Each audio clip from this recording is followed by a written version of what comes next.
Assalamualaikum warahmatullahi wabarakatuh. Di sini saya akan menjelaskan mengenai motivasi belajar. Dimulai dari kata motif, dalam bahasa Inggris adalah motive, berasal dari kata motion yang berarti gerak atau suatu yang bergerak. Berawal dari kata motif itu, motivasi dapat diartikan sebagai daya penggerak yang telah menjadi aktif. Motif dapat menjadi aktif apabila saat-saat tertentu, terutama bila kebutuhan untuk mencapai tujuan sangat diperlukan. Dapat disimpulkan bahwa motivasi adalah sesuatu yang menyebabkan terjadinya suatu perubahan dalam individu yang mempengaruhi gejala kejiwaan, perasaan, dan emosi untuk melakukan sesuatu yang didorong oleh adanya tujuan, kebutuhan, atau keinginan. Yang kedua yaitu kata belajar. Menurut Torsman Hakim tahun 2000 yang dikutip Winatswan Gora dan Sunarto tahun 2010 halaman 16, belajar adalah sesuatu proses perubahan di dalam manusia, ditampakkan dalam bentuk peningkatan kualitas tingkah laku seperti peningkatan kecakapan, pengetahuan, sikap, kebiasaan, pemahaman, keterampilan, daya pikir, dan lain-lain. Dapat disimpulkan bahwa motivasi belajar adalah sesuatu yang mendorong, menggerakkan, dan mengarahkan siswa dalam belajar. Menurut Endang Sri Astuti tahun 2010 halaman 67, motivasi belajar sangat erat sekali hubungannya dengan perilaku siswa di sekolah. Motivasi belajar dapat membangkitkan dan mengarahkan peserta didik untuk mempelajari sesuatu yang baru. Bila pendidik membangkitkan motivasi belajar anak didik, maka mereka akan memperkuat respon yang telah dipelajari. Fungsi atau gunanya motivasi. Apa sih fungsi atau gunanya motivasi itu? Menurut Dr. Anas M. Ngalim Purwanto MP dalam bukunya yang berjudul Psikologi Pendidikan, bahwasanya ada 3 fungsi dari motivasi. Yang pertama, mendorong manusia untuk berbuat dan bertindak. Yang kedua, menentukan arah dan perbuatan, dan yang ketiga, menyeleksi perbuatan. Yang pertama, mendorong manusia untuk berbuat dan bertindak. Mendorong di sini artinya sebagai penggerak yang memberikan energi ataupun kekuatan kepada seseorang untuk melakukan suatu kegiatan ataupun tugas. Yang kedua, menentukan arah dan perbuatan, yakni ke arah perbuatan suatu tujuan ataupun cita-cita.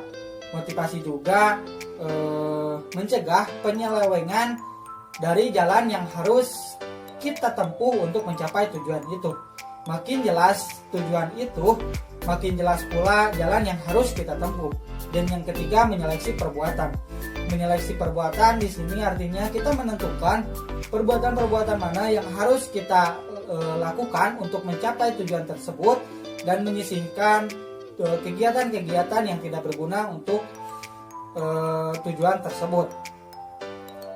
Itu 3 fungsi motivasi menurut Dr. Anas M. Ngalim Purwanto MP.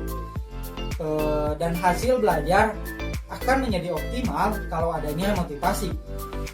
Makin jelas atau makin tepat motivasi yang kita berikan, makin berhasil pula pekerjaan itu.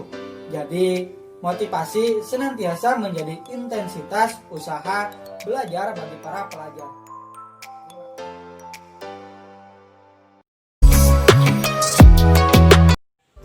Tujuan motivasi belajar. Ada 6 tujuan motivasi proses belajar siswa. 1. Membuat siswa menjadi semangat belajar. Maksudnya membuat siswa menjadi terpacu, terdorong untuk melakukan sesuatu. Misalnya, menjanjikan siswa hadiah jika berhasil menjawab soal dengan benar. 2. Meminimalisir rasa jenuh. Perasaan jenuh mudah muncul jika jam-jam pelajaran sudah agak siang atau akhir-akhir pembelajaran. Cara menghilangkan kejenuhannya seperti menerapkan model pembelajaran yang bersifat games edukatif. 3. Bantu siswa dalam menemukan tujuannya. Membuat siswa terpicu untuk mengeksplorasi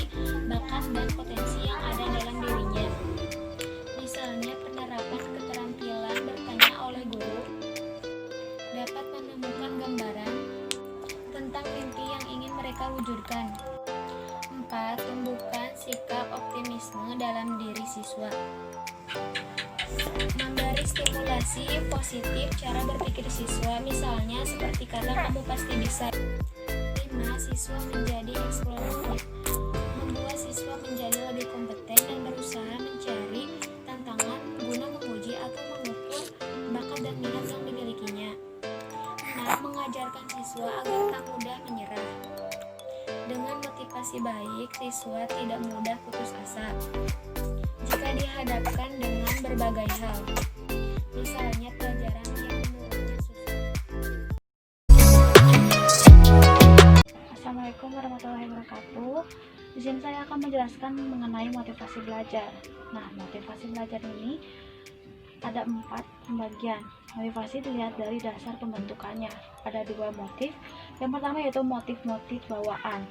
Apa sih motif-motif bawaan? Nah, motif-motif bawaan ini dibawa sejak lahir.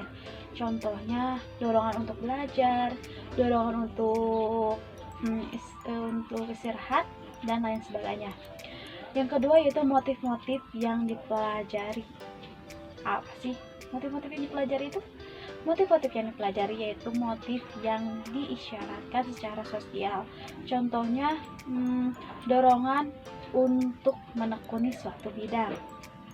Yang kedua, jenis motivasi belajar menurut Rudolf dan Marquez sebagaimana dikutip oleh Ngalim Purwanto. Motif ini terbagi menjadi 3 golongan. Yang pertama, kebutuhan-kebutuhan organis. Kebutuhan yang pada diri sendiri atau motif yang berhubungan dengan kebutuhan bagian dalam diri kita, seperti lapar, haus, dan lain sebagainya. Yang kedua yaitu emergency motif. Motif yang muncul karena rangsangan dari luar, seperti melarikan diri dari bahaya. Yang ketiga yaitu motif objektif. Apa sih motif objektif itu? Nah, motif ini motif yang diarahkan pada suatu objek. Yang ketiga, jenis motivasi belajar itu menurut Sartain membagi motif menjadi 2 bagian, 2 golongan maksud saya. Yang pertama yaitu psychological drive, yaitu dorongan bersifat fisiologis atau jasmani, ya seperti lapar, haus, dan lain sebagainya.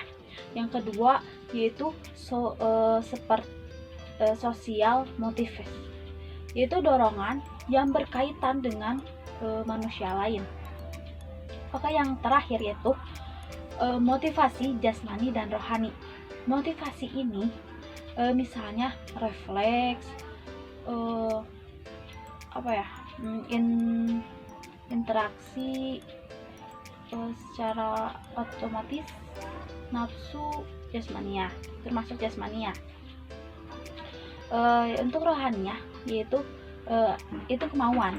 Nah, kemauan ini ada 4 momen. Bisa jadi timbul ada alasan, momen memilih, momen untuk menentukan, dan momen. Motivasi belajar tampak pada keinginan seorang anak sejak kecil.